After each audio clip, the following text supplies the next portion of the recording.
in this occasion is joining a collaborative class session, yeah. And then I will share my topics. Is maybe it's a very interesting, yeah, because we'll be discussing about spoilage, rework, and scrap in manufacturing accounting. Yeah, okay. First, let me share my PowerPoint first, and then okay. Can can you see my PowerPoint? Yes, it's visible. Yeah, okay. Okay. Okay. Uh, thank you everyone. And this is my topic or my title for today is spoilage, rework, and scrap in production process. Yeah. And then this is my learning objective for today is the first is understand the definition of spoilage, rework, and scrap. And then the second is identity the differences between normal and abnormal spoilage. And then the third one is identify the inspection point. And the fourth is identify the rework. And then the last one is identity the scrap. Okay. Willy, Before I'm yeah, sorry. Could you yeah. please slideshow mode? Could you? Oh yeah. Okay. Wait.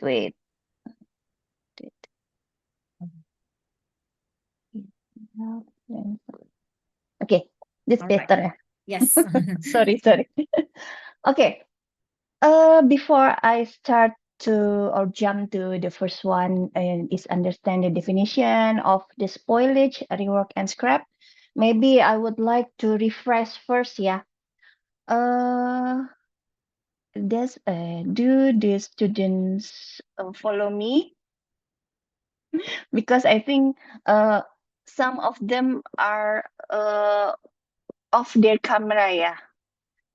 I will Yeah. make sure, yeah, I will make sure that all of the students are pay attention, yeah, because I think this is the very interesting um, materials, maybe, yeah. Okay.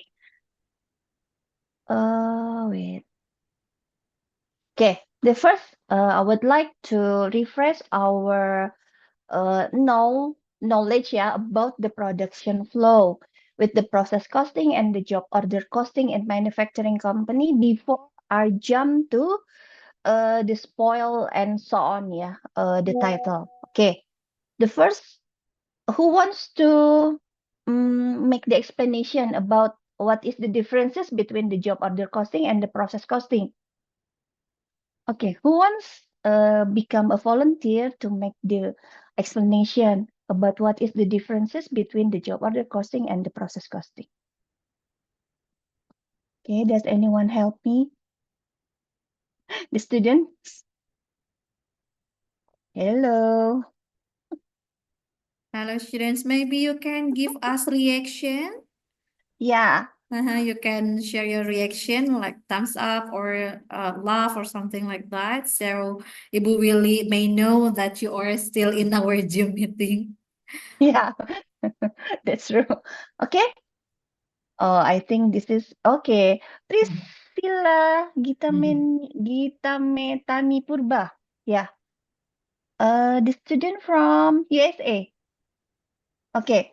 Can you help me to make the explanation, some explanation about the job order costing and process costing? Because I want this class is very interactive, yeah, not only join the Zoom and then leave, but I want to make this class is very attractive. Okay, where is it? Where is she? Okay, maybe still. Mm, okay, Oh, Maggie. Maggie, yeah. Maggie Devendra. Okay, where is Maggie? Hello, Maggie. Hello, ma'am. Yeah. Yeah. Okay. Please tell me about your name. Tell me your name. Maggie, yeah? What, ma'am? Pardon me, ma'am? Yeah. Please. Hello? Yeah, I can hear you. Oh, Maggie is from Tell You, yeah? Okay, Maggie. Can you turn on your camera? A minute, ma'am. Yeah. Because everyone is want to see who is Maggie. Maggie. I'm having difficulties, ma'am. Oh yeah, it's okay. Wait a second. Okay, please explain about job order costing and process costing. What is the differences?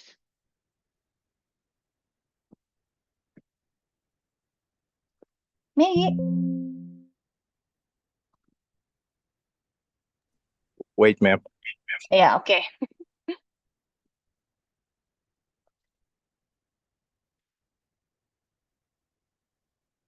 Wait. Still find Do I the gotta answer. explain it, ma'am? Okay, yeah, of course.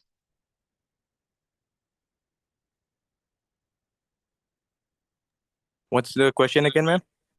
Okay, what is the differences between job order costing and process costing in manufacturing company, the process production?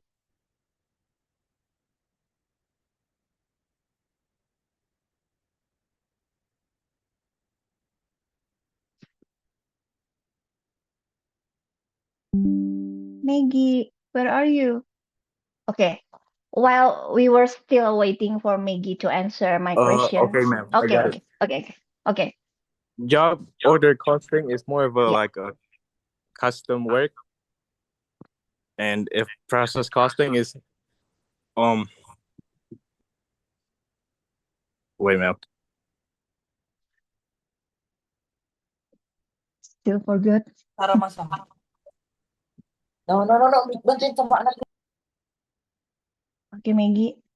Oh, Maggie. Oh, okay. While we are waiting for Maggie to answer my question, and then I'm trying to explain, to refresh again your knowledge about the process, the production cost, the production process in the manufacturing company. Okay, at least we can divide it and with the two process or with the two costing. Yeah, the first is job order costing. Is an accounting system used to assign and track costs for each individual job or batch of products. It is commonly used when the products are custom made or distinct from each other, so rather than mass product. So with the job order costing, consumers the consumer is can ask what they want. Yeah, if we know about the maybe the bag industries, because my example is in the bag industry, so the customer can ask from the material that want to be used. Yeah, maybe it's like leather or canvas. Yeah, something like that. And then each job is treated as a separated cost unit, and costs are tracked individually. Yeah. And then the customized production applied in industry like construction, maybe printing or custom furniture. And then as I mentioned before, maybe the big industries also can be doing with the job order costing. Okay. And then what is process costing? Process costing is a cost accounting method used to allocate manufacturing costs to mass produce and homogeneous products. It is most commonly used in an industry where the production is continuous. Yeah, we can highlight this is continuous. Yeah, because if we find in job order costing, the production can be stopped whether there is no what is called there is no asking for the product from the customer. Yeah. Beside in process costing, the production is always continuous. Yeah. And the units produced are identical or very similar. Yeah. Such in the production of chemical product, food products, beverages, textiles, or paper. Yeah. We can see maybe in water, what is called in Indonesia is aqua. What is aqua ya? The water, mineral water. Packaging is similar. Yeah. We can find it apa namanya? Aqua or mineral water with the same form, yeah. Okay, and then costs are not traced to individual units, but to entire processes. And the total costs are divided by the total number of units to get the cost per unit. So this is the differences here between job order costing and process costing. Okay, and then next, the production flow with the process costing and job order costing in a manufacturing company. Example, yeah, as I said before, the production process of making bags from canvas material, and this is who knows? This is job order costing or process costing. The example that we are going to discuss, the production process for making bags from canvas material, and then typically involves several structure steps combining design, cutting, sewing, and finishing operation. And then this is the breakdown of key stages. And then can somebody help me to make or to draw what this the step is from process costing or from job order costing? Hello, students. Hello, student. Yeah, Can ma'am. somebody? Yeah, okay. Who is this? Who is this? Or somebody type? Pardon? Yeah. Okay. Can you help me mention this is from process costing or job order costing? The production process for making bags from canvas material typically involves several structure steps. This is from. Oh, okay. Okay. Process costing. Why? Why process costing? Some students are typing, yeah, in the chat box. Okay. Because Mhm. it's on order. Because in an order. Order from who? From someone, I think. Oh, that I think that is job order costing when the production started with the order from the customers, it it will be the job order costing. But from this process costing or job order costing? Okay, let's see the chat box first, yeah. Okay, process costing, yeah, because the process is done in normal operating cycle of the business. Okay, process costing, yeah. Why? Because because in here in the example, the materials are already given. Yeah, the material are already given by the company. So not us, not by us, by from the customer. Yeah. Okay. And then we have several structure steps. First is combining design, and then cutting, sewing, finishing operation. Yeah. So how many steps? 1, 2, 3, 4, and 5. Yeah. 1, 2, 3, 4. 4. But I think it can be 5. Yeah, can be 5 steps. Okay. The first is design and pattern making. Before the company or the company making the process, the first process is design. Yeah, concept and sketching. The process began with creating the bag design. Yeah, the first. Yeah. For example, is what kind of bag that the company wants to create. yeah, tote bags, backpacker, or messengers. That is the different models, yeah.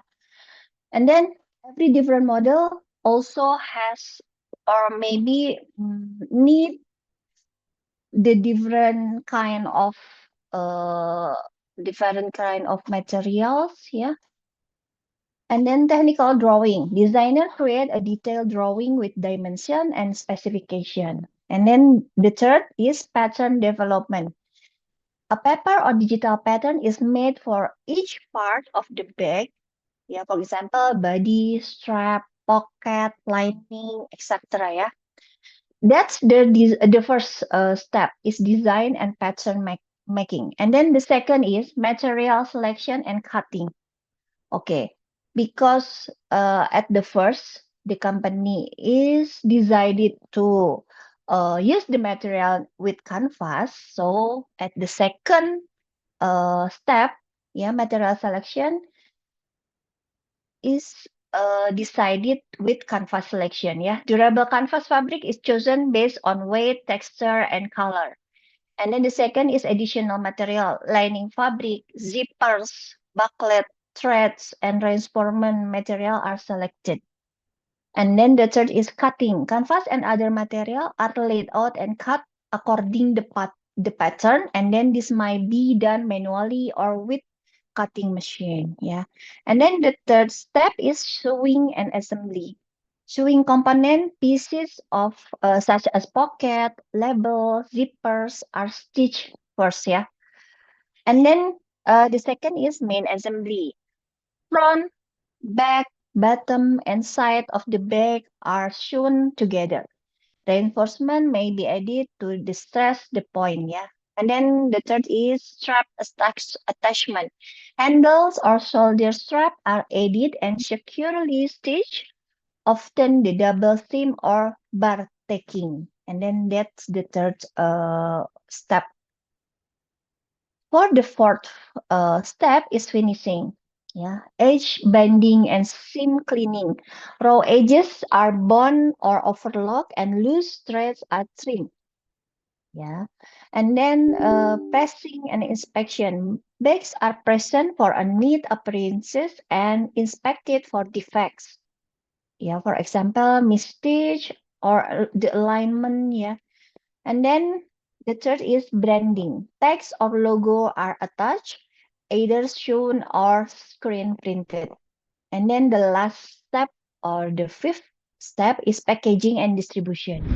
Packaging finished bags are packed, often with protective insert or in plastic sleeves. And then labeling, size, color, and blend label are attached. And then the last is shipping. Products are stored or shipped to retailers or customer. Okay, that's the step if the company made the bags. Yeah, okay. And then this is the possibility of defective goods during the production process. Yeah, because it can be avoided. It can be avoided, I think. Yeah. Okay.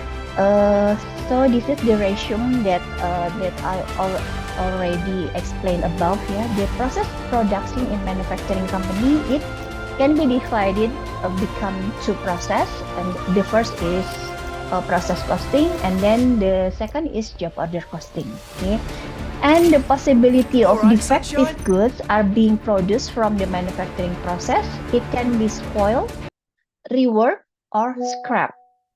Yeah, and then we have spoil. Yeah, we have spoil in here. It can be divided into two also, normal spoiled and abnormal spoiled. Okay. And then how?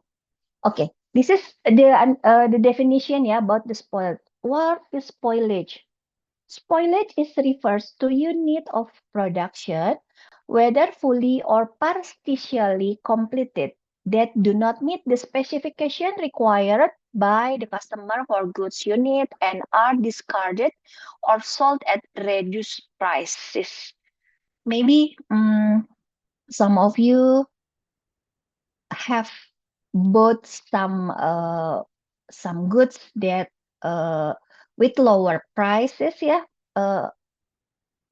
whether this is the spoilage, but it's still interesting because the price is lower than the normal. Have anyone? And then the second is rework, yeah. Rework is refers to units of production that do not meet the specification required by customer, but they are subsequently repaired and sold as good finished unit. So if rework, yeah, we can highlight in this rework is repair. The goods are being repaired and then can be sold as good finished unit. Yeah, different with spoilage. And then the last one is scrap. Scrap is residual materials that result from manufacturing a product. Yeah, example are short plank from woodworking operation or edges from plastic molding operation. So scrap is the residual material that can be also sold. Yeah, become sold. Okay, and this is the two types of spoilage. Normal spoilage, yeah, is spoilage inherent in particular production process. In particular, it arises when the process is carried out in an efficient manner. Yeah, the cost of normal spoilage are included as component of the cost of good unit manufacture because the goods unit cannot be made without also making some defective units. So, the normal spoilage, the cost is must be, yeah, must be must be calculated, yeah, become the manufacturing expense, yeah. For this reason, normal spoilage costs are inventoried and included in the cost of goods unit completed because the goods is already done, yeah, already being produced. That is the normal spoilage. Then this is illustration of spoilage. Yeah. To illustrate normal and abnormal spoilage, okay, I consider beyond defines. Maybe some of them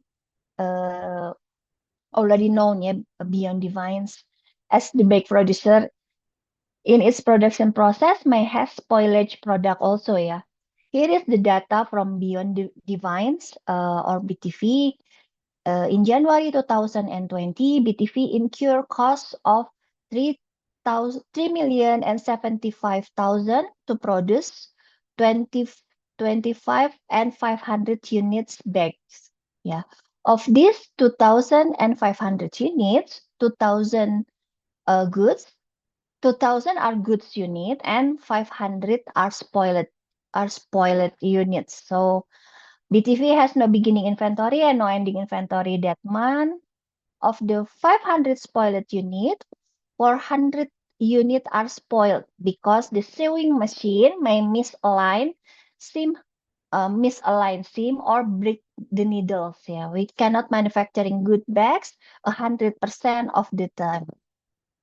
Okay, these units are spoiled despite machine being run carefully and efficiently.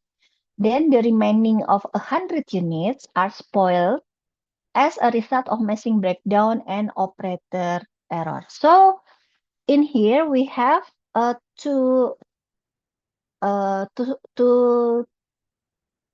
from 500 spoiled unit, we have 400 units spoiled because the sewing machine may misalign or black needle. And then the remaining 100 units are spoiled as the result of machine breakdown and operator errors.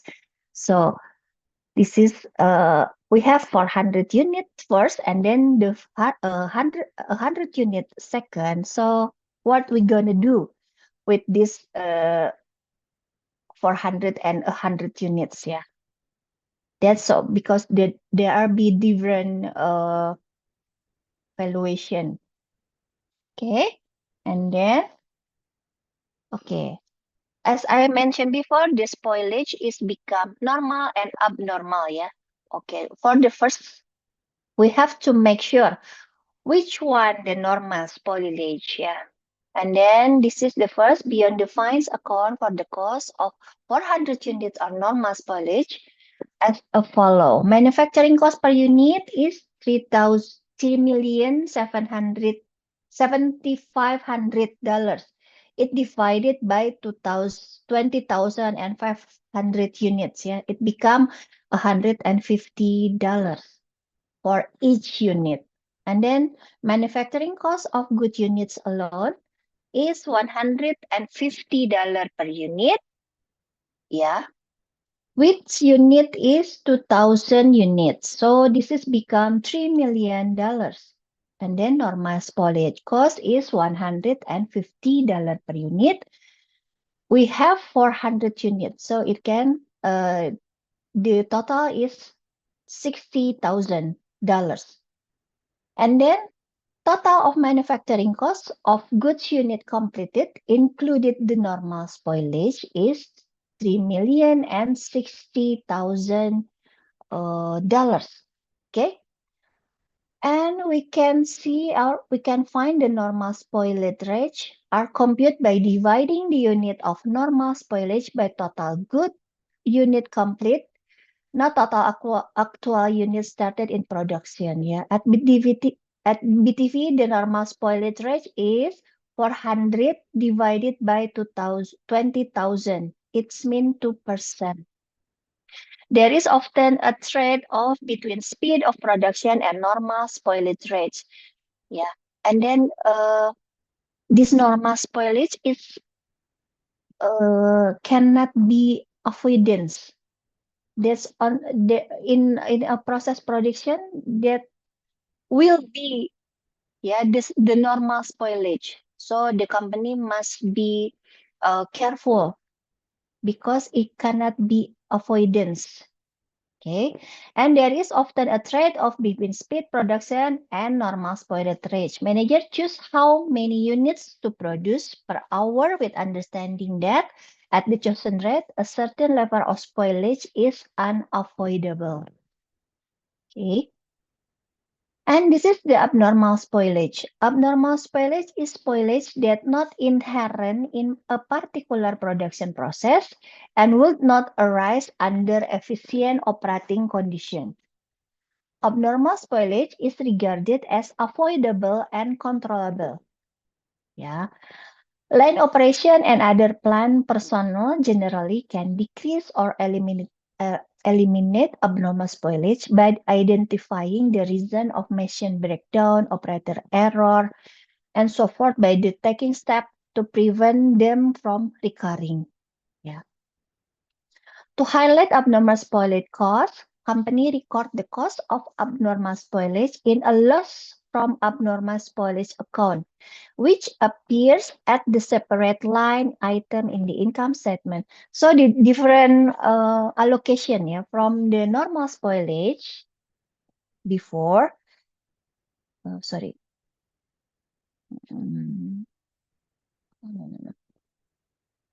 From the normal spoilage, yeah,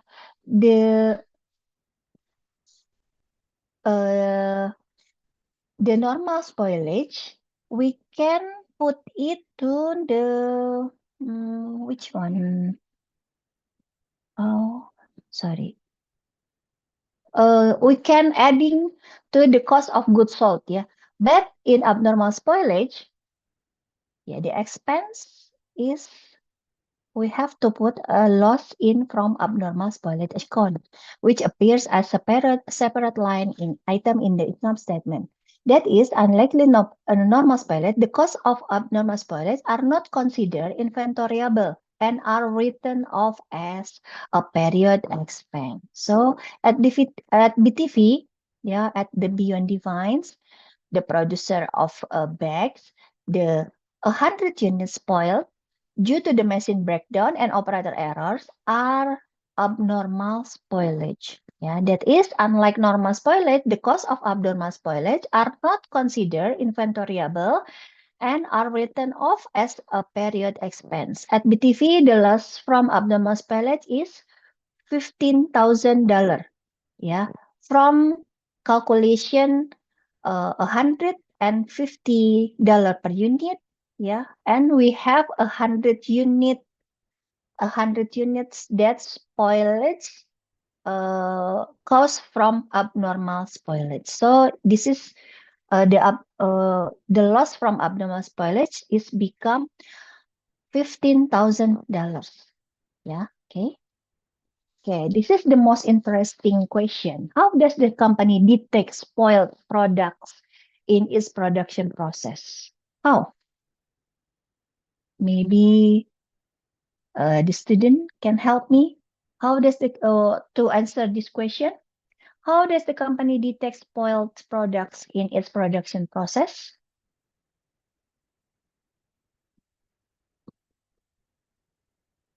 Okay, maybe some students or maybe a student can help me to answer this question. Hello. Are you still there, students? Okay. Okay. I will explain. Yeah, because it seems maybe Sultan Shahid can help me to answer this question. Oh, I have a chat box. Okay, from Jesa Moralos, yeah, companies can detect defect product through visual inspection and audit inventory. Yeah, that's true. Okay, this is the explanation, yeah. But okay, thank you, Jesa Moralos. Okay, the first answer. Sorry. Wait. Okay, this is the inspection point, yeah. How does the company detect spoiled product in its production process?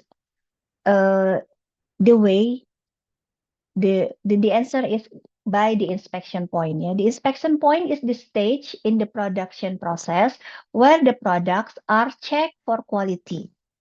It's the point at which defective or spoiled units are detected. So it could be at the end of the process. Yeah, it can be the end of the process. The inspection point is happen, or at the multiple points during the process, or at specific milestone or job completion. Understanding when and where spoilage is found help to determine who is responsible. Yeah, if the company has a spoiled product, so who is responsible? Whether it's normal or abnormal spoilage, because we can see what the cause of the spoiled, yeah. So it can be normal or abnormal spoilage, and how the cost is being allocated, yeah. And then in both, how about the process? Because we have two process, yeah, process costing and job order costing. In the inspection point is a critical control mechanism used to detect defective or spoiled product during the production cycle. Yeah. Under the process costing, which is typically applied in mass production industries like chemical, food, or paint, the inspection point usually occur at the end of each department or process stage. Back to the industry of the bags, yeah. So we have 5 stages, yeah, as I explained before. So every the first stage is end, so the inspection is happen, yeah, inspection is done. Yeah, the inspection point usually occurs at the end of each department or process stage.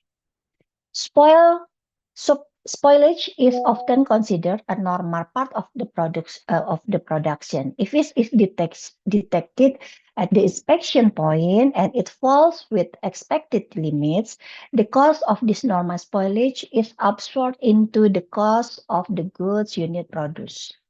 Yeah, and as I explained before, this means the total production cost is average across all completed units. In contrast, abnormal spoilage, which exceed the expected level of result from avoidable issues, is treated as separate loss and is not included in the cost of good unit. Yeah, the inspection point thus determines when and where spoilage occur, affecting how it's classified and costed. Okay.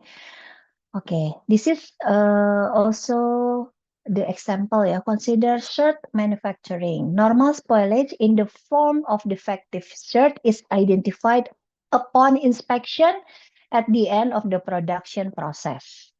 Now suppose a faulty machine produce defective shirt at the halfway point of the production process.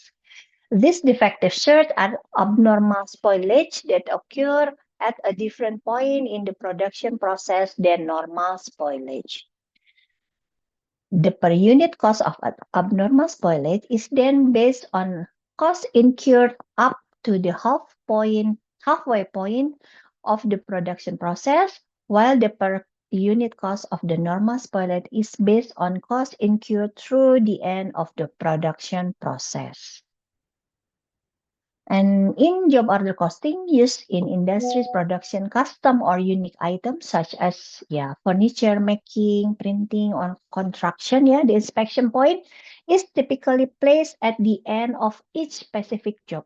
While in the process costing, the inspection point is happen or do after the step, after the first department is ended and then do inspection point.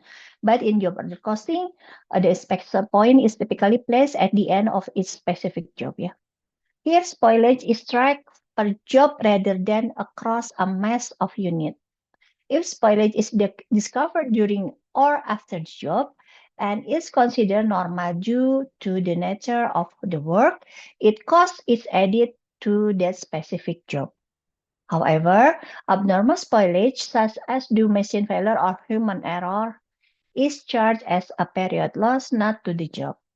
The inspection point in the system help ensure accountability by linking spoilage to individual job, making it easier to monitor and improve quality control on a per job basis. Okay, while both systems, process costing and job order costing, use inspection point to control quality and detect spoilage, their treatment of spoiled unit differ based on production style. Okay, the concept of normal and abnormal spoilage also apply to the other system. Normal spoilage cost. Sorry, maybe this is okay. Normal spoilage costs in job order system, as in process costing system, are inventoriable costs, although increasingly companies are tolerating only small amount of spoilage as normal. And then the cost of abnormal spoilage are not inventoriable and are written off as cost of the accounting period in which abnormal spoilage is detected. When assigning cost, job costing system distinguish among normal spoilage attributable to specific job, normal spoilage common to all job, and abnormal spoilage. And then this is the reward. What is the difference between spoilage and reward? What is the difference between the normal spoilage and reward? Okay. Can a student help me to answer this question? Because I see they almost of the students turn off the camera. Okay. Can a student help me to explain what is the difference between spoiled Yeah, spoiled product and reward product.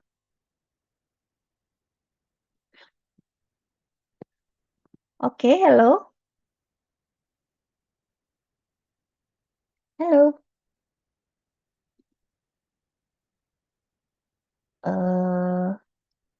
Can I ask Aira di Segovia to answer my question? Sorry. I have chat also, yeah. Wait.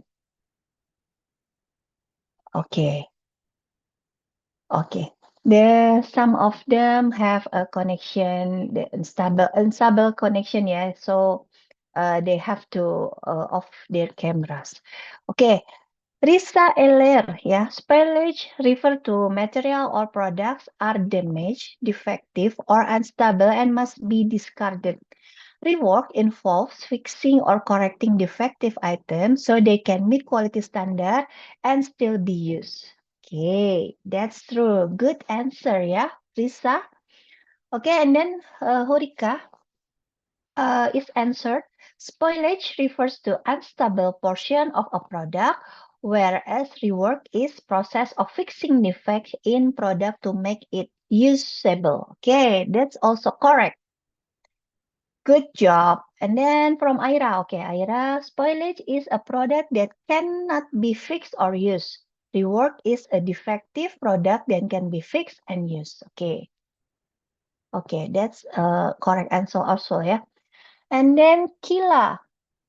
Kila spoilage refers to units that are discarded while rework involves repairing or modifying. Yeah. Okay, that's true also. And then Judefo.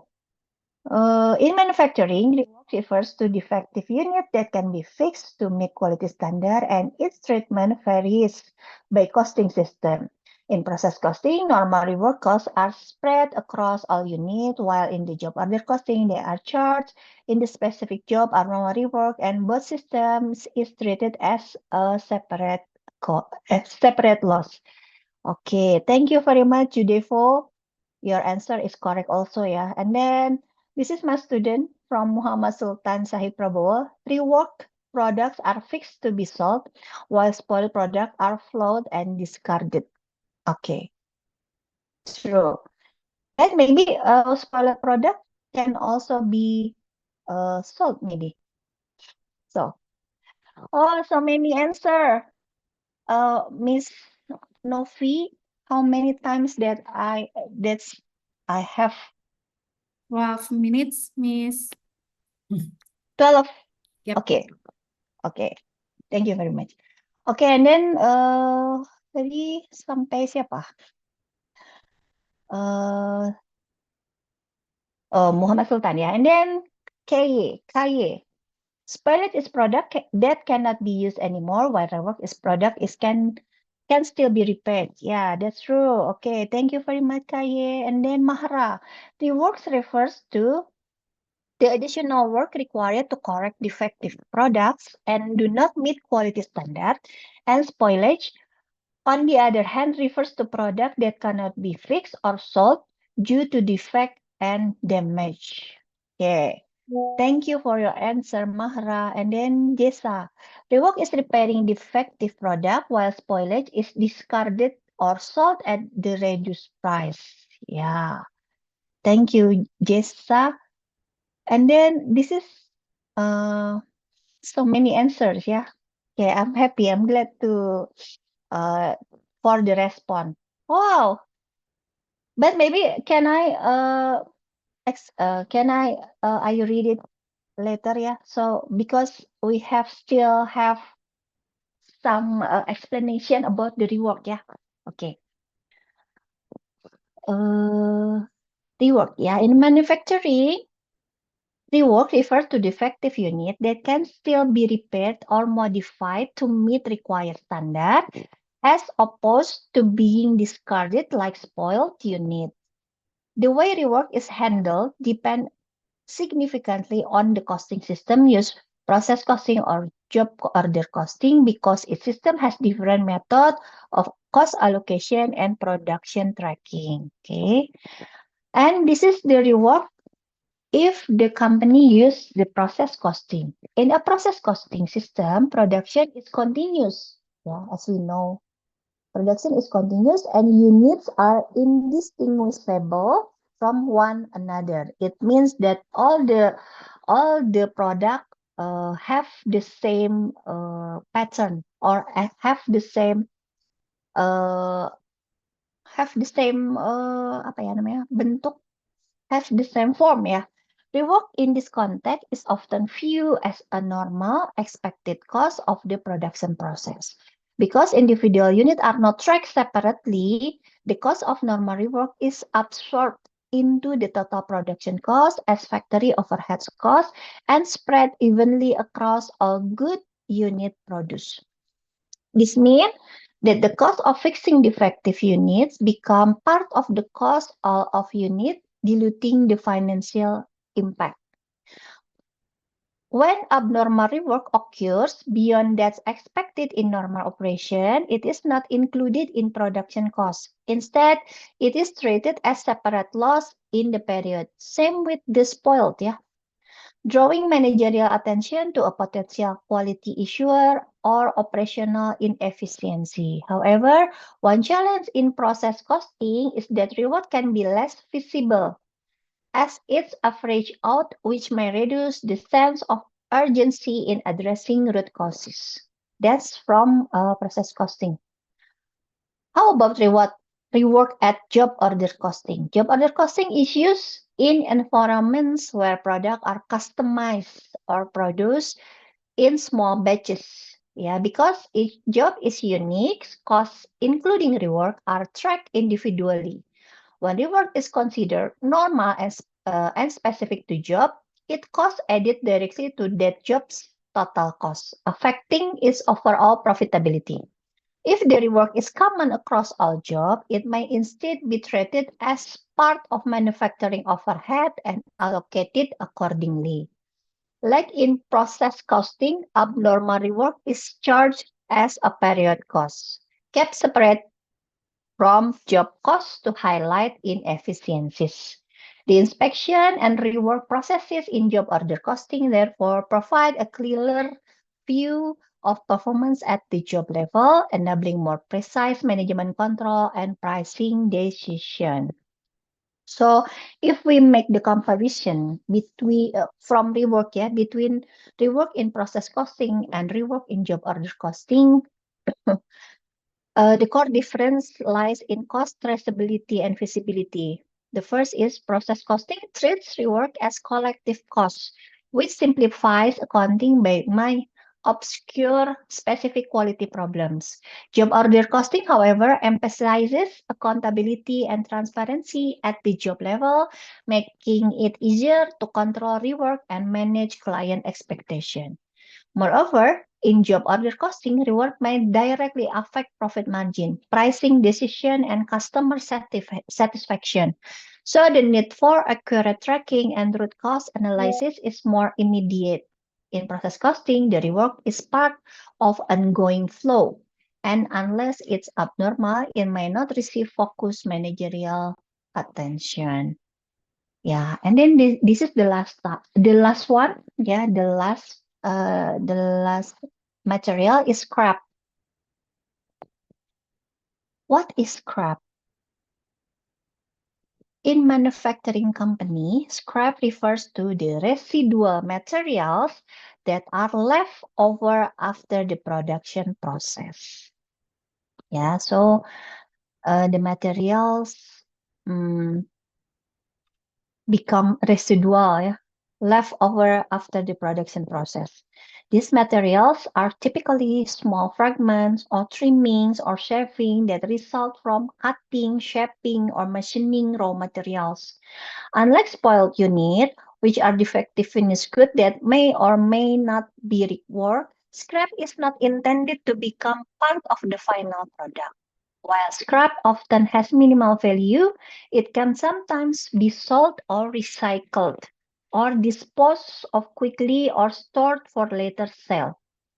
Yeah, contributing a small amount of revenue to the business if the scrap can be sold. Yeah, it can be giving the contributing a small amount of revenue to the business and has low total sales value compared with the total sales value of the product.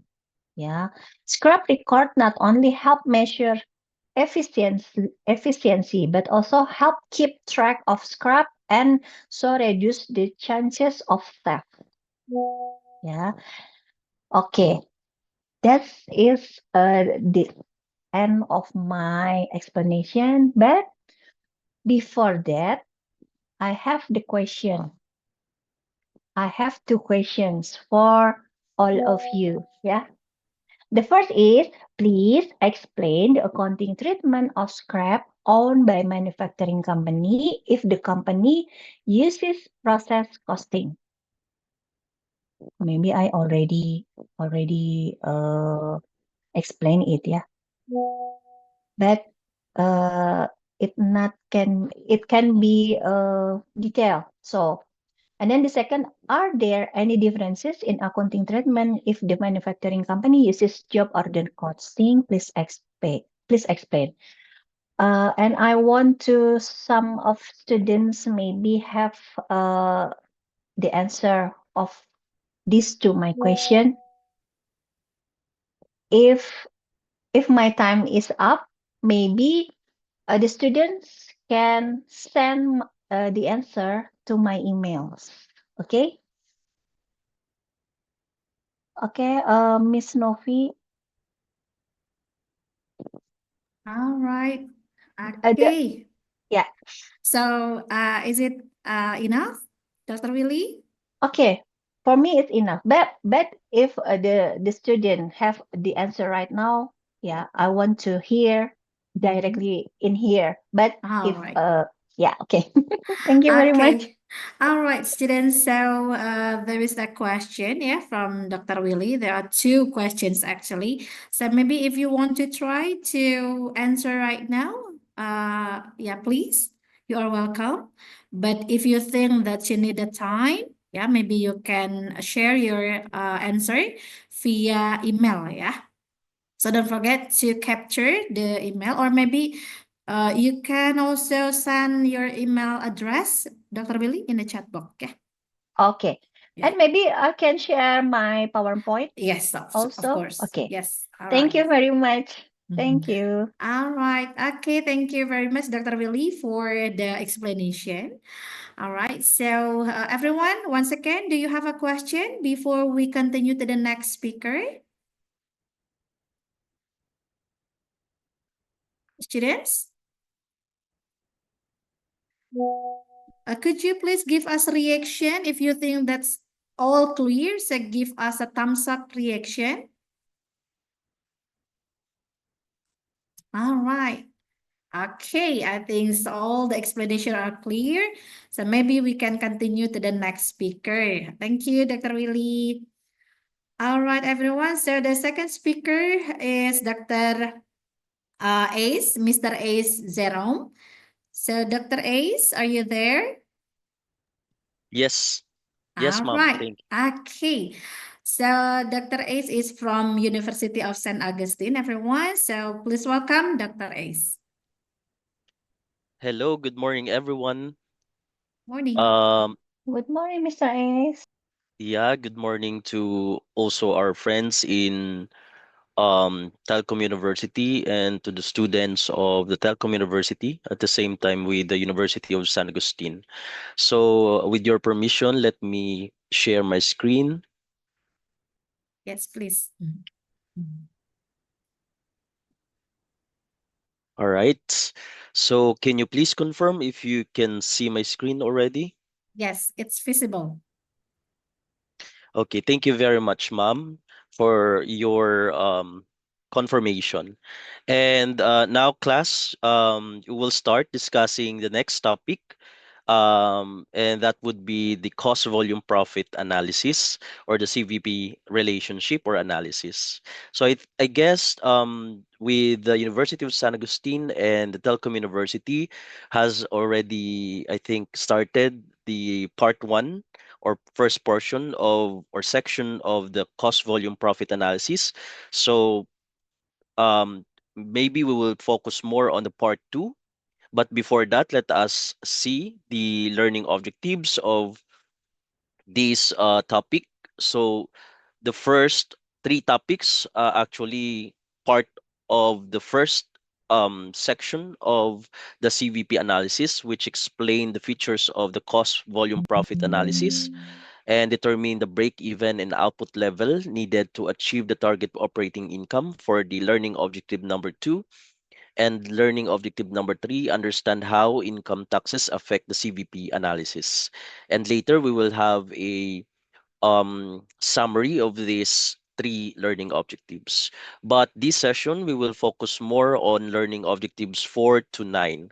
So we will explain how managers use the CVP analysis to make decisions, explain how sensitivity analysis helps the managers cope with uncertainty, and use the CVP analysis to plan variable and fixed costs, and to apply CVP analysis to a company producing multiple products and in service and not for profit organization. And lastly, distinguish contribution margin from the gross margin. To start with, let's summarize the LO1, 2, and 3, a summary for CVP, break-even, and income taxes effect. So as you can see, what we'll learn in the first part of the CBP analysis is the cost behavior, meaning we can categorize the cost into two, which is the fixed and variable. And we've learned also that linear revenue cost and functions assume within the relevant range, that there is no change in selling price, variable cost per unit, and fixed cost. Then the single product or constant sales mix for multiple product firms. Then inventory levels are stable if the units produced is equal to the units sold. And of course, we it focus on the relationship between the cost, volume, and profit. For the learning objective number 2, we determine the break-even point and output level needed to achieve the target operating income. We identified the formula for break-even points in units, which we divide the fixed cost in the contribution margin per unit. And we also determine how to get the break-even revenue in sales or sales in amount in peso or dollars, uh, which we divide the fixed cost in contribution margin ratio. Then how to get the target operating income in units. So we get the sum of the fixed cost. Okay, let me have my laser here. So to get the target operating income in units, we get the sum of fixed costs and target operating income and divide it by contribution margin per unit. And the tools that we use, actually, this is very powerful tool in analysis, no, in decision making. We use the contribution margin ratio, and the CVP graph. And lastly, in the learning objective number 3, understand how income taxes affect the CVP analysis. We also tackled the formula on how to get the after-tax profit by multiplying the operating income to the uh, 1 minus tax rate. And then the target operating income is equals to the target after tax income divided by 1 minus tax rate. And then we've also learned about the how to adjust the CVP formula to achieve the after-tax goals and ensures more realistic financial planning in tax environment. So what we have here the key insight for the LO1, 2, and 3. So CVP analysis helps managers predict how changes in cost and volume affect a company's profit and guide short-term planning and decision making. So next, we will now proceed to the part 2 of the CVP analysis, which is we will start in the learning objective number 4, how to explain how managers use CVP analysis to make decisions. Okay. Now, a manager can also use CVP analysis to make other strategic decisions, such as choosing the product's features of engine size, transmission system, or steering system for a new car model. Different choices will affect the vehicle selling price, variable cost per unit, the fixed costs and units sold. And CVP analysis helps managers estimate the expected profitability of the different choices, like decision to advertise, decision to reduce selling price, and determining target prices.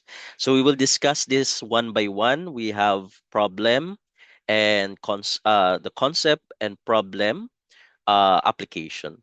So the first one, let's discuss about the decision to advertise, whether this is more of like whether to advertise or not. So we will consider using CVP analysis. Now, in our GMAT success example, this is our problem or background. Emma uses CVP analysis to make decisions about advertising and selling. Now, suppose Emma anticipates selling 40 units of the GMAT success package at the fair. Figure 1 indicates here that Emma's operating income will be $1,200. Now, Emma is considering advertising the product and its features in the fair brochure. So the advertisement will be a fixed cost of $500. Okay. And Emma thinks that advertising will increase the sales by 10% to 44 packages. Should Emma advertise? This is the first question I would like to throw to you. So the following, based on the following tables of CBP analysis. So kindly indicate your answer in the chat box in 5, 4, 3, 2, 1. This is a yes or no question, no? I cannot see my screen here.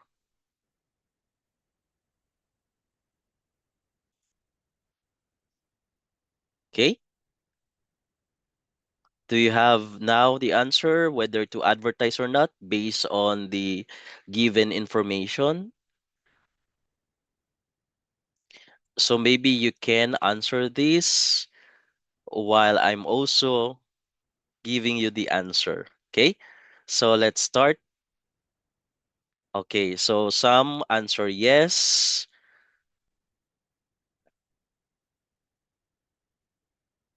Okay. All right. So I guess I will now proceed to the answer to the question. So the answer here, since the operating income will decrease from $1,200 to $1,020, so Emma should not advertise. Okay, so that is the answer for the first question. So the following table presents you the CVP analysis. Operating income will decrease from 1,200 to 120, so that the decision here should not be um, pursue the advertisement. Note that Emma could focus only on the difference column, as you can see here. All right. And come to the same conclusion.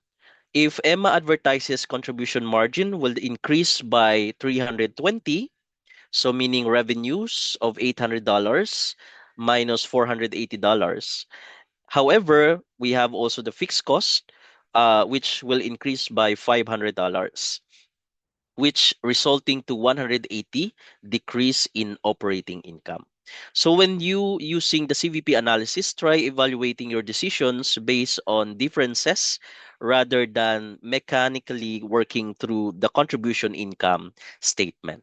So what if the advertising costs were $400 or $600 instead of $500? Analyzing the differences allows managers to get to the heart of the CVP analysis and sharpens their intuition by focusing only on the revenues and costs that will change as a result of the decision. Okay, so that's why we typically encounter this what we call the differential cost analysis. No, so we use usually the difference between the two alternatives. So usually the manager use this analysis. Okay. Now, if you have no question with regards to the decision to advertise, let's proceed with the decision to reduce the selling price. Now, having decided not to advertise Emma is contemplating whether to reduce the selling price to $175 from $200. So at this price, all right, um, she thinks she will sell 50 units.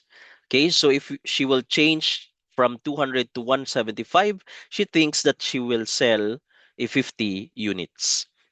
So at this quantity, the test prep package company that supplies GMAT Success, all right, will sell the packages to Emma for 115 per unit instead of 120. So this means that the variable cost originally from 120 will also be changed to 115. All right. Now the question here, should Emma reduce the selling price? Again, now kindly indicate your answer in the chat box. Yes or no? To the second question, should the Emma reduce the selling price or not? Actually, you have already the answer in the slide. All right.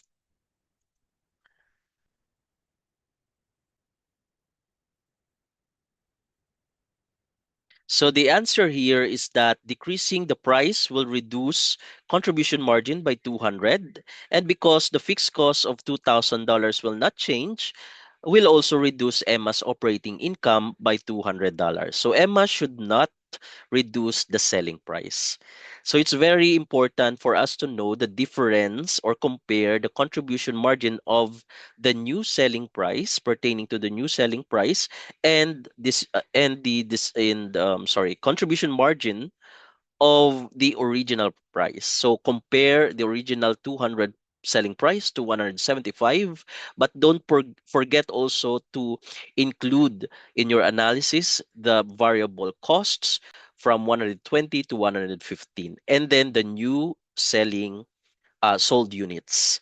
So it means that if it's a negative answer, that then that means um the answer should not be reducing the selling price.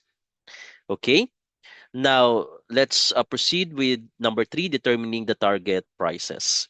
Of course, in slide number 4, it's very hard for us to just say that we will reduce the price in 175. But actually, there are other way on how to appropriately determine the selling price so that you can still attain your desired operating income. Now, Emma could also ask, at what price can I sell 50 units which purchase at $115 dollars per unit, okay, and still earn an operating income of $1,200. So the answer here is actually $179 as the following calculations. You can see here, Emma should also check the normal formula. So if you what you've learned already in your previous topics is the format on how to get the operating income. So by getting the target selling price, you just have to work backward. Okay, so we will start from the target operating income. Then we will add back the fixed cost to get the target contribution margin of 3,200 units. And then we will divide it to the number of units sold, which is 50 units. Then we will calculate the target contribution margin of $64. And then we will add back the variable cost per unit, which is 115, then that's already our target selling price. And we can check or prove that the target 179 is correct to arrive to 1,200 operating income. So just only apply the original format of the operating income, starting from the revenue, variable cost, contribution margin, fixed cost, and operating income. So as you can see here, using the 179 with 50 units, we arrive to the correct operating income or our desired operating income. Okay, so we've already learned that from learning objective number 3 on how to get the target income or target sales in units and in amount. All right. So in each case, Emma should also compares the changes of um, other decisions, such as simultaneously increasing the advertising costs and raising or lowering the price of GMAT success. Okay, so if you have no question, do you have question with regards to learning objective number four? We discussed about the three types of decision making. Okay, so if there's none, let me proceed to learning objective number five, which is the how to explain the sensitivity analysis that helps managers to cope with uncertainty. Now, when we say sensitivity analysis, this is a what if question technique managers use to examine how an outcome will change if the original predicted data are not achieved or if an underlying assumptions changes. So this analysis answers questions such as what will operating income be if the quantity of units sold decreases by 5% from the original prediction? Okay, what will operating income be if the variable cost per unit increases by 10%? So there are uncertainties, all right? So for example, companies such as Boeing and Airbus use this CVP analysis to evaluate how many airplanes they need to sell in order to recover the multi-billion dollar cost of designing and developing ones. So the managers then do a sensitivity analysis to test how sensitive their conclusions are to different assumptions, such as the size of the market for the airplane, its selling price, the market share they think it can capture. So the analysis helps visualize the possible outcomes and risk before the company commits to funding a project. So as you can see here, we have electronic spreadsheets such as an Excel, which enable the managers to systematically, all right, and efficiently conduct the CBP-based sensitivity analysis and to examine the effect and interaction of the changes in selling price, the variable cost, the fixed cost, and the target operating income. So as you can see here in figure 4, it displays a spreadsheet for the GMAT success example. Now using this spreadsheet, Emma can immediately see how many units she needs to sell, all right, and to sell to achieve a particular operating income levels given the alternatives of fixed costs and variable costs per unit that she may face. So we will start here in the um, one first and second row. As you can see here, we have the number of units required to to be sold at 200 and the selling price to earn target operating income. Now, if the management want to see how many units should be sold to have a zero profit or no loss, which means we are in at the break even point, and what if the managers desire to have 1,200 operating income or 1,600 income or $2,000 operating income?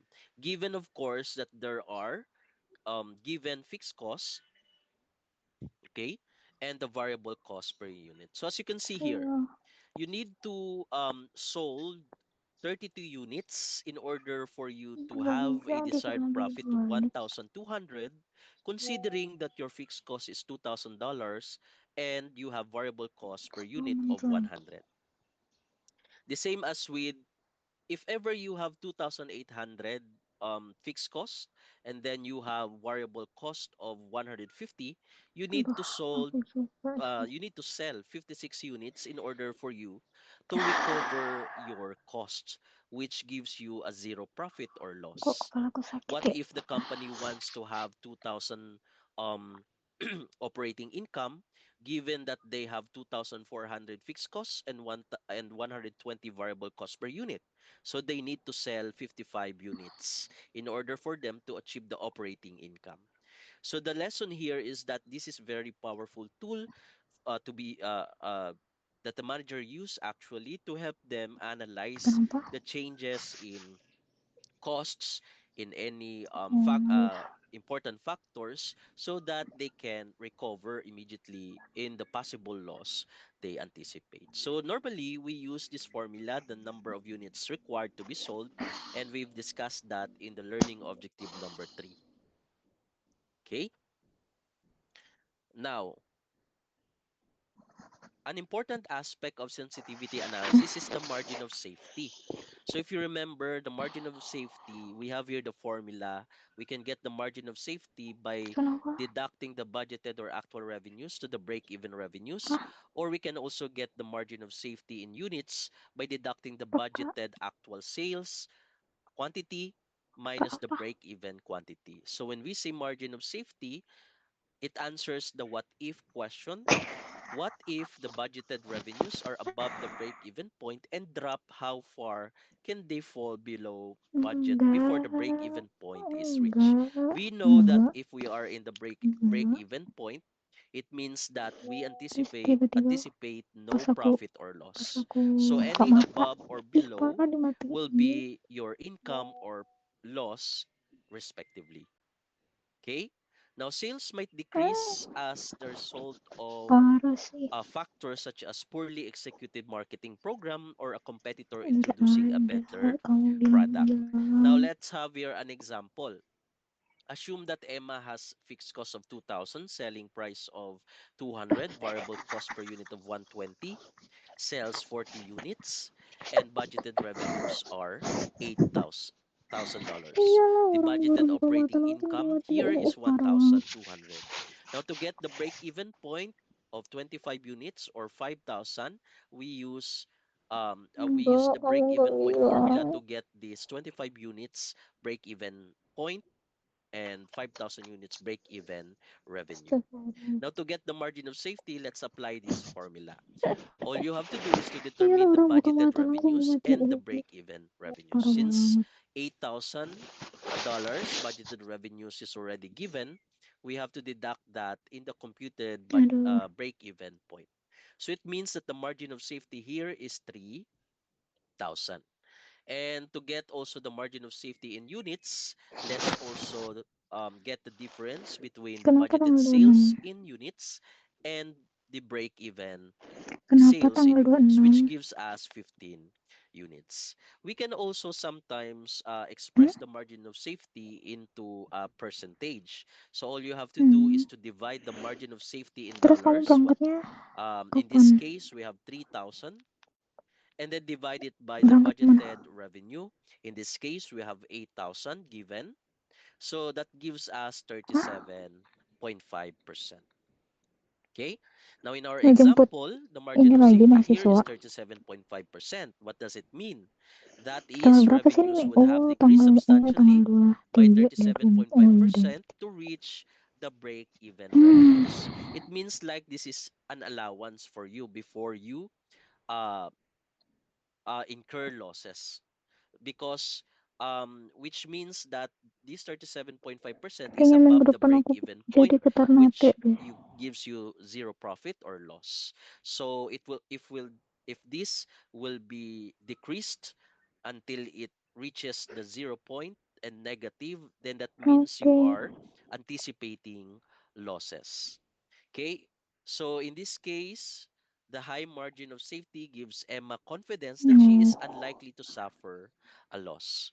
Okay, so this is a very powerful tool also that managers use. Now, that is if revenue fall, if the revenue will Emang fall, kamu then the emang kamu company will bisa suffer multitasking? a loss because a low margin of safety increases the risk of Kan loss. There is a katanya risk laki-laki of nggak bisa loss. multitasking. Okay. So do you have any question with regards to the LO5, Kalau nggak ada urgensinya mah the margin of nggak mungkin safety? bisa ya kan? Now, Satu-satu sensitivity aja analysis fokus gitu. gives managers a good feel for a decision risks. It is a simple approach to recognizing Ya, uncertainty, which is the ya. possibility that an actual amount will deviate from an expected amount. Okay, Hmm. let me see if you have any question.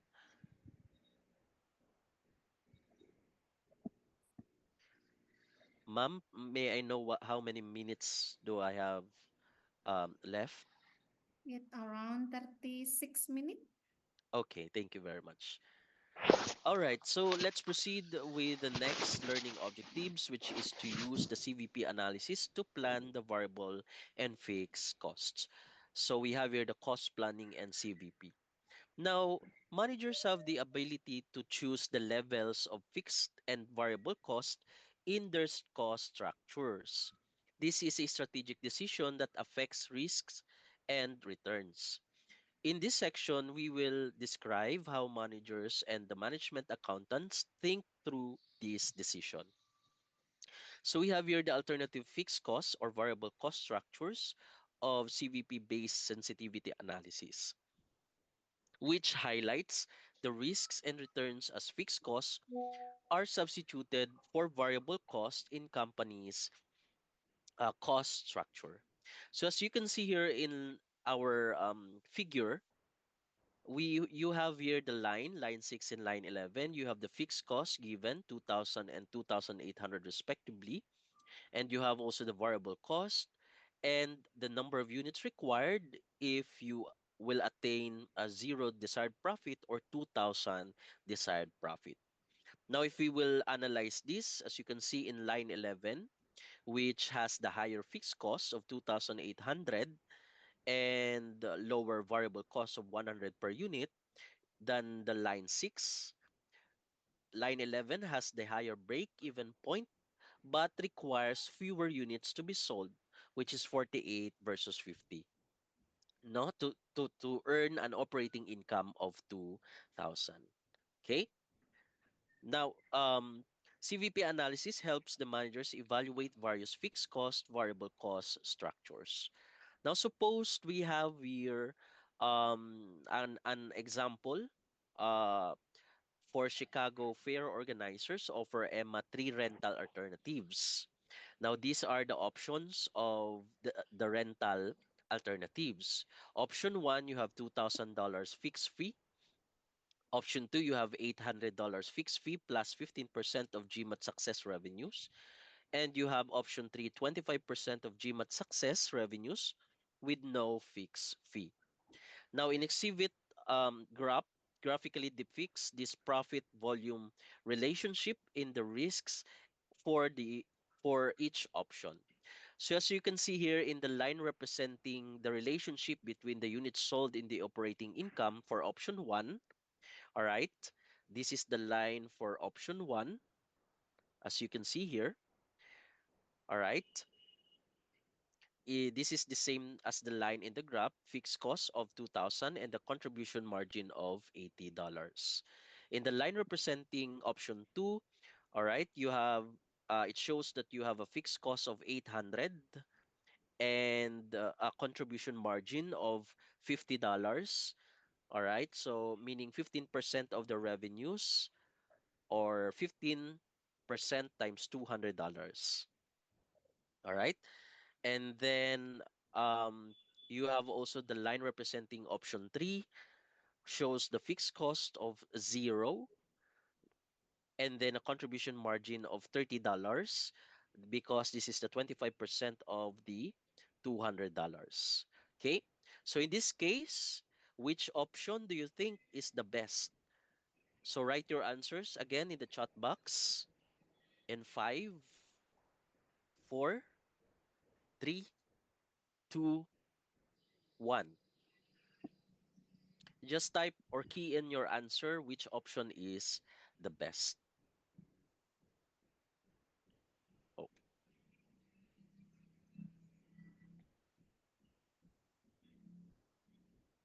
Which do you think is the best based on the line graph here? Oh, I'm still sharing, right?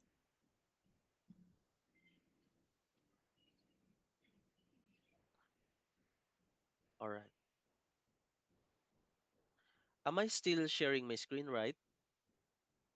Yes. All right. I can't see my screen right now. Okay, so please answer. Which option do you think is the best based on this line graph? So if you will choose option 1, you have here a break even of $25. Option 2, you have here a break even of what? this is 16. And then option 3, you have a 0 break even because of no fixed cost. Option 3, option 1, but not sure or right. So let's analyze this one. So as I've mentioned already, now option 3 has the lowest break-even point, all right? Because it has 0 units with anticipates 0 loss or profit, right? And then option 1 has the highest break-even, which is 25 units. All right, so option 1 is also associated with the highest risk of loss if sales are low, but it also has the highest contribution margin per unit, which is $80, and therefore the highest operating income when the sales are high, which means greater than 40 units. So the choice among the options 1, 2, or 3 is a strategic decision. Now, Emma's decision will significantly affect her operating income or loss depending on the demand Mhm. for the product. So when Emma faced with this Mhm. uncertainty, her choice will depend on her confidence in the demand for GMAT success Mhm. and her willingness to risk losses if demand is low. Now, for example, if Emma's tolerance for the risk is high, she will choose the option number 1 with its high potential rewards. If Emma is a risk averse, all right, she will choose or prefer to choose option number 3 because it has smaller rewards if the sales are high, but with no risk of loss if the sales are low. So meaning it depends of her confidence um when the demand shift high or low. Okay? So those who answered 1 or 3 um can be a correct answer depending on the situation. Okay? Now, to proceed with the cost planning and CVP analysis, we have here what we call the operating leverage, which measures the risk-return trade-off across alternative cost structures. Now, operating leverage describes the effects that the fixed costs have on changes in operating income as changes occur in units sold and contribution margin. Now, organizations with high proportion of fixed costs in their cost structures, as in this case, with option number 1, all right, with high operating leverage, the line representing option 1 in exhibit in the previous slide we've discussed is the steepest of the 3 lines. The small increases in sales lead to a large increases in operating income, while the small decreases in sales result in a large decreases in operating income, which has also the greater risk of losses. So at any given level of sales, the degree of operating leverage can be computed as as dividing the contribution margin to operating income. Okay, so as you can see here in our figure, which has option 1 and 1, 2, and 3. All right. So the following table shows you the degree of operating leverage at sales of 40 units for the 3 rental options. So these results indicates that when you sell 40 units, a 1% change in sales or on sales and contribution margin will result to 2.67% change in operating income for option 1, while 1% change in operating income for option 3. um, Consider this example as a sales increase for 50% from 40 to 60 units. What if this is the result of the degree of operating leverage at 40 units? What if there's a change from 40 to 60 units? Now, the contribution margin will also increase, right, by 50% under each option from 3,200 to 4,800, which means $80 times 60 units in option 1, and from 2,000 to 3,000, $50 times 60 units in option 3. And also the operating income, however, will increase by 2.67% times 50%, which is 133% from $1,200 to $2,800 for option 1. But of course, it will increase by 1% of 50% which is 50% from 1,200 to 1,800 in option 3. Okay, so the degree of operating leverage at any given level helps the managers to calculate the effect of the sales fluctuations on operating income. Keep in mind that in the presence of fixed costs, the degree of operating leverage is different at different levels. Okay. Now we have also here another example. As you can see, if the sales from 40 to 60, there's an increase of 20 units. The degree of operating leverage now for option 1 is 1.71, 1.36 for option 2, and 1 for option 3. All right. Now, what can managers do to reduce the fixed costs? Okay. Now, it is important for the managers to monitor the operating leverage carefully. Consider companies such as we have General Motors and American Airlines. Their high operating leverage was a major reason for their financial problems. Because anticipating high demand for their services, these Astaga, udah jam companies 2. borrowed money to Aduh. acquire assets. And when you acquire assets, it will result to high fixed costs, right? Now, as sales declined, they suffered losses and they could generate enough cash to service interest in debt, causing them to seek bankruptcy protection. Now, managers and the management accountants must manage the level of fixed costs and Mager variable banget costs ya. to balance this risk-return trade-off. Now, the question here, what can managers do to reduce the fixed cost? Can the manager reduce the fixed cost? You can type again your answer in the chat box while I'm Udah explaining capek. this. Now, let's say, for example, Nike, if you know Nike, the shoe and apparel company, um, it does not it does no manufacturing and incurs no fixed cost of operating manufacturing plants for your information. Now, instead, it outsources production and buy its products from suppliers in countries such as the China, Indonesia, and Vietnam. So as a result,